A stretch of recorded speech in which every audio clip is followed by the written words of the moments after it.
Hi hello నమస్తే welcome to Sanju talks finance. అయితే ఈరోజు నేను మాట్లాడబోయే అంశం ఏంటంటే ప్రస్తుతం సోషల్ మీడియాలో వైరల్ అవుతున్న ఒక జంట గురించి.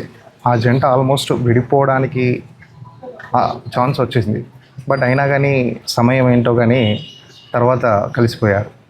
అయితే ఈ సన్నివేశం ఇదంతా ఎక్కడ జరిగిందంటే ఢిల్లీలో జరిగింది. అమ్మాయి నేమ్ వచ్చేసి సికా సింగ్, అబ్బాయి నేమ్ వచ్చేసి సౌరవ్. వీళ్ళు 2020లో మ్యారేజ్ చేసుకున్నారు. మ్యారేజ్ అనగానే ఎన్నో కలలు ఉంటాయి. ఎంతో అద్భుతంగా రాణించాలని, మంచి జీవితాన్ని గడపాలని అనుకుంటాం. వాళ్ళు కూడా అదే విధంగా స్టార్ట్ చేశారు. స్టార్టింగ్లో చాలా ఆనందంతో, ఉత్సాహంతో అందరి దృష్టిలో మంచిగా ఉన్నారు. కానీ కాలం ఏంటో కానీ అర్థం కాలేదు. అది శిక్ష అనుకుందామా ఏమనుకుందో లేదు, కానీ గొడవలకు దారితీసింది. చిన్న చిన్న గొడవలు కాస్త పెద్దగా అయ్యాయి. ఆల్మోస్ట్ వాళ్ళు కోర్టు మెట్లు ఎక్కే పరిస్థితి అయితే వచ్చేసింది. అంతలా ఎవరు కూడా అనుకోలేరు. ఇదంతా గమనిస్తున్న అమ్మాయి యొక్క తండ్రి, సికా సింగ్ తండ్రి తన పరిస్థితిని చూశాడు. అమ్మాయి యొక్క పరిస్థితిని అసలు ఏంటి ఈ విధంగా జరుగుతుందని తండ్రిగా తను కూడా ఆవేదన చెందాడు.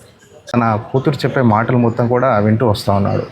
భర్త వల్ల నాకు ఈ విధంగా టార్చర్ ఉందని ప్రతి మాటను గమనిస్తూ తండ్రిగా అన్నీ స్వీకరిస్తున్నాడు. వద్దు నాన్న, నేను తనతో దాంపత్య జీవితం ఉండలేను కాబట్టి విడాకులు తీసుకుంటా అని ఒక కమిట్మెంట్ అమ్మాయి అయితే తీసుకుంది. సో కాబట్టి కోర్టు మెట్ల దాకా ఎక్కాల్సిన అయితే పరిస్థితి వచ్చింది. అక్కడికి సంబంధించిన కావాల్సిన మనీ, లాయర్లకు కావాల్సిన మనీ కూడా సమకూర్చడంలో తండ్రిగా తన బాధ్యత నెరవేర్చాడు. కానీ ఒకవైపు కూతురు బయటకు వస్తే సొసైటీ ఏ విధంగా అనుకుంటుందనే మరోవైపు కూడా ఒక ఆలోచన అయితే తనకుంది. ఈ విధంగా తను కుమిలి నమిలిపోతున్నాడు ఒక తండ్రిగా.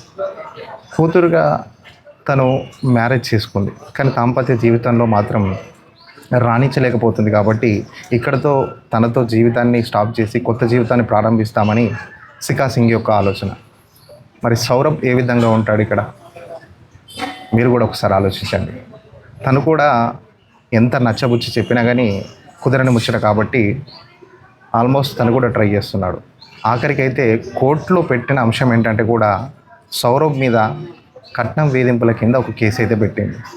ఏ మొగాడికైనా అలాంటి విషయాలు పెట్టినప్పుడు చాలా చిరాకు, వాళ్ళ మీద కోపం అలాంటివి రావాలి. కానీ సానుకూలంగానో ఏ విధంగానో అక్కడ పరిస్థితులను బట్టి అయితే స్పందించాడు సౌరభ్. చివరికి ఏమైందో తెలియదు, కానీ ఒకానొక సందర్భంలో తండ్రి యొక్క ఆరోగ్యం క్షీణించి హాస్పిటల్ వెళ్ళాల్సి వచ్చింది. సికా సింగ్ ఏం తోచని పరిస్థితిలో ఉంది. ఏం చేయలేని పరిస్థితుల్లో ఒక ప్రభుత్వ హాస్పిటల్లో తండ్రిని చేర్పించింది. ఈ విషయాన్ని గమనించిన సౌరభ్ ఏమాత్రం ఆలోచించకుండా, తనకు అన్యాయం చేశారనే కోపంతో కాకుండా ఒక స్వబుద్ధితో, ఒక మంచి ఆలోచనతో, తను చిన్నప్పటి నుంచి ఏ విధంగా పెరిగాడో తెలియదు, కానీ ఏ ధర్మంతో పెరిగాడో తెలియదు, కానీ తన శత్రువును కూడా ప్రేమించేంత మంచి స్వభావం తనది కావచ్చు. ఏమాత్రం ఆలోచించకుండా తన మామ దగ్గరికి వెళ్ళి గవర్నమెంట్ హాస్పిటల్ నుంచి డిశ్చార్జ్ తీసుకొని ప్రైవేట్ హాస్పిటల్లో చేర్పించి ఆరోగ్యం కోసం తాపత్రయపడ్డాడు సౌరవ్.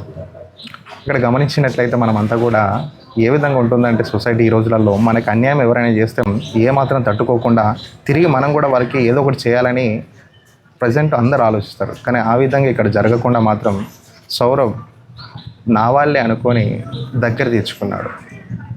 చివరికి అయితే మళ్ళీ ఒకసారి కోర్టు అయితే ఒక డేట్ అయితే డిక్లేర్ చేసింది, రమ్మని పిలిచింది. ఇద్దరు వెళ్ళారు, సౌరభ్, సికా సింగ్.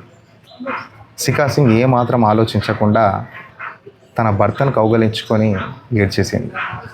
ఇక్కడ మనం ఒకటి గమనించాల్సింది ఏంటంటే, మనం ఎంతలా విడిపోదాం అనుకున్నా, ఎక్కడ వెళ్ళాలనుకున్నా కాలం అనేది, డెస్టినీ మనం నమ్ముతాం కదా, తను ఏం చేయాలనుకుంటుందో అదే చేసేస్తుంది. పంచభూతాలన్నీ ఏకమై వాళ్ళిద్దరిని కలిపింది. ఈ యొక్క స్టోరీ ప్రతి ఒక్కరికి ఆదర్శంగా తీసుకోవచ్చు.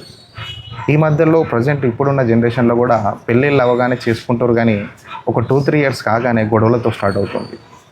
ఎక్స్పెక్టేషన్స్ అందరం పెట్టుకుంటాం ప్రతి ఒక్కరి మీద. అక్కడి నుంచి రావచ్చు, రాకపోవచ్చు. బట్ ఈ ప్రజెంట్ ఉన్న జనరేషన్కి ఏంటంటే ఓపిక, సహనాలు లాంటివి కొంచెం ఉంటే తన జీవితాన్ని ఇంకో మలుపైనా మలుపుకొని మంచి జీవితాన్ని అయితే జీవించవచ్చని దీని ద్వారా మీకు తెలియజేస్తున్నాను. ఈ యొక్క జంట ఇప్పుడైతే సోషల్ మీడియాలో చాలా వైరల్గా ఉంది. సో దీన్ని బట్టి మీ జీవితాల్లో ఏమన్నా టర్న్ అయిందా, మీరు కూడా కింద కామెంట్ అయితే తెలియజేయండి. Okay, thank you.